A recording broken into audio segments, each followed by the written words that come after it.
Bonjour à tous, j'espère que vous allez bien. Aujourd'hui on se retrouve pour une toute nouvelle vidéo placée sous le signe du bonheur. Pourquoi sous le signe du bonheur? Parce que j'ai reçu vos premiers commentaires, vos premiers retours et qu'ils sont pour l'instant très positifs. On n'est pas encore beaucoup, c'est normal, mais Dieu que ça me met en joie, Dieu que ça me rend heureux, très sincèrement. Je sais qu'un commentaire ça représente peut-être pas grand chose pour la personne qui l'écrit, mais quand on a passé une longue journée de travail, quand on est fatigué, c'est un plaisir juste phénoménal de lire quelque chose de positif sur sa personne. Donc je vous remercie, je vous encourage à continuer évidemment, bien sûr, faites ce que vous voulez, mais mille fois merci. Mille fois merci, je vous promets que cette fois-ci c'est sérieux, que cette fois-ci ce sera durable et que on va aller loin ensemble. J'oublierai pas les premiers, mais forcément bien sûr, évidemment les premiers sont les premiers. Je peux pas oublier mes premiers commentaires, je peux pas oublier les premières personnes qui m'écrivent. Pour l'instant je peux répondre à tout le monde, donc ça me met en joie. Et on est tout de suite parti pour la première histoire, parce que ça fait déjà 1 minute tout ce que je parle, c'est beaucoup. Celle-ci s'appelle Mon cauchemar m'a sauvé. Mon cauchemar, cauchemar m'a sauvé. Cette histoire s'est déroulée il y a 2 ans.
SPA. Bonjour à tous. Avant de vous raconter mon histoire, je vais me présenter un peu. Je ne souhaite pas donner mon prénom, donc vous pouvez m'appeler Lia. J'ai 33 ans et je travaille depuis 3 ans dans un refuge SPA. Je ne dirai pas lequel et je donnerai des surnoms aux personnes qui ont été dans cette histoire. Pour resituer un peu, travailler en refuge SPA, c'est loin d'être simple.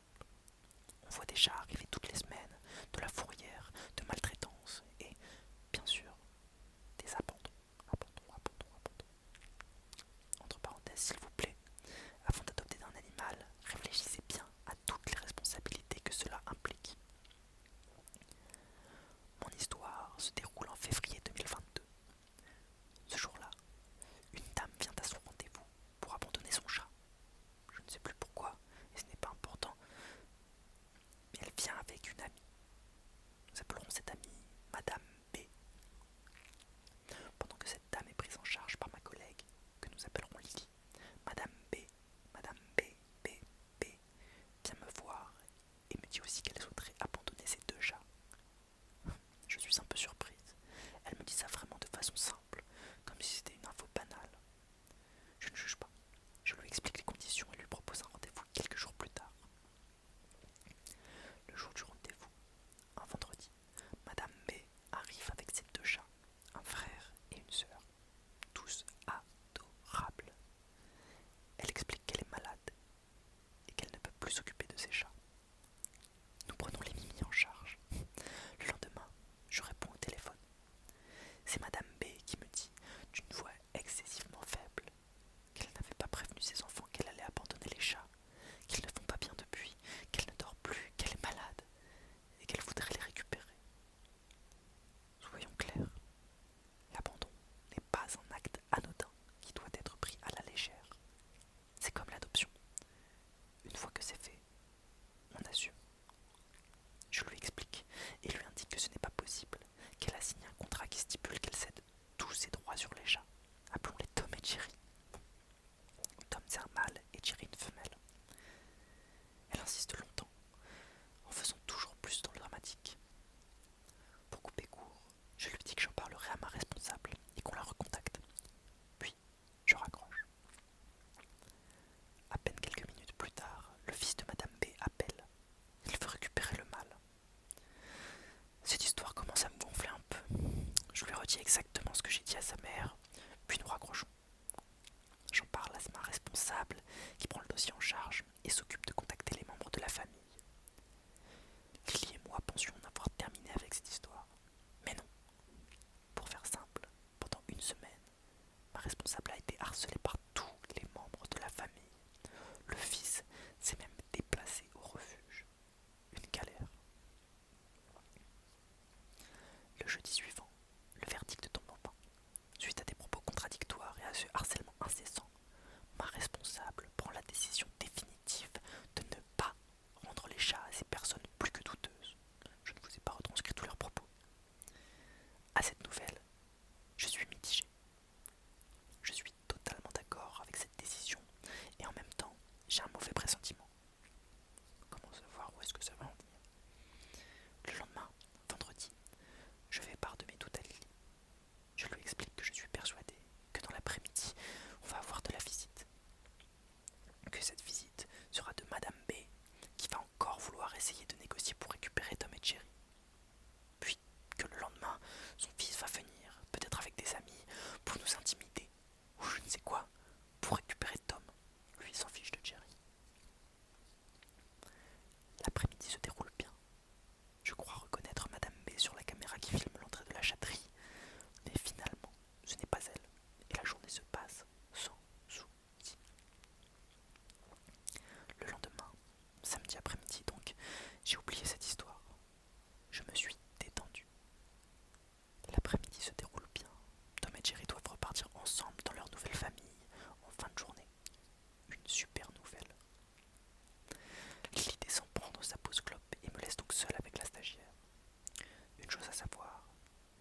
Sans prévenir, le type ouvre la porte de la chatterie, le chat dans les bras, et part en courant en direction de la porte d'entrée.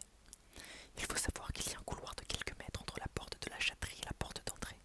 Je pars derrière lui, je lui attrape le blouson dans le dos, ce qui le ralentit suffisamment pour que Lily passe devant et se jette sur la porte d'entrée, lui bloquant le passage. Elle est devant lui, je suis à côté.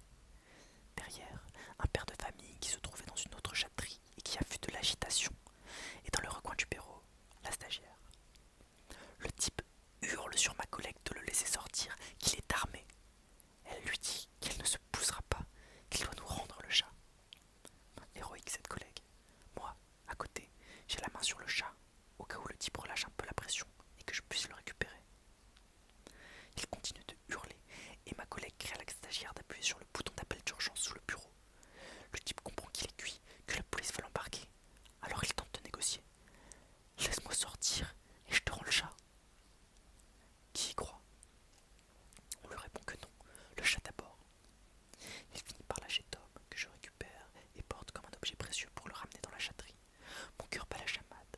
Lily s'est poussée de la porte pour le laisser sortir. Et le type saute dans une voiture, dans laquelle se trouvent apparemment 2 autres personnes. Ils partent en trombe.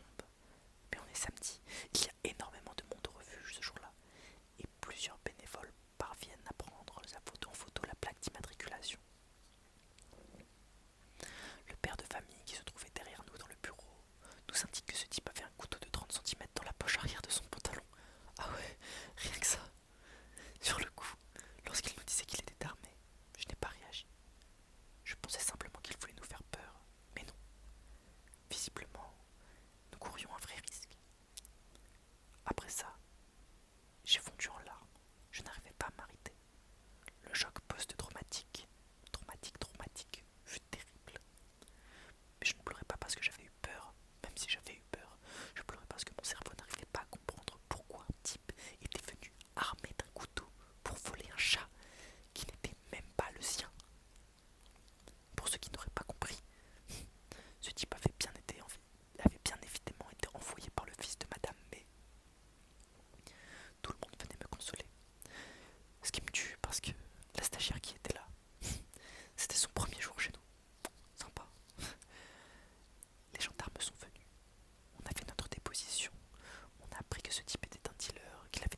se coucher, on ferme la porte d'entrée qui se trouve dans la cuisine.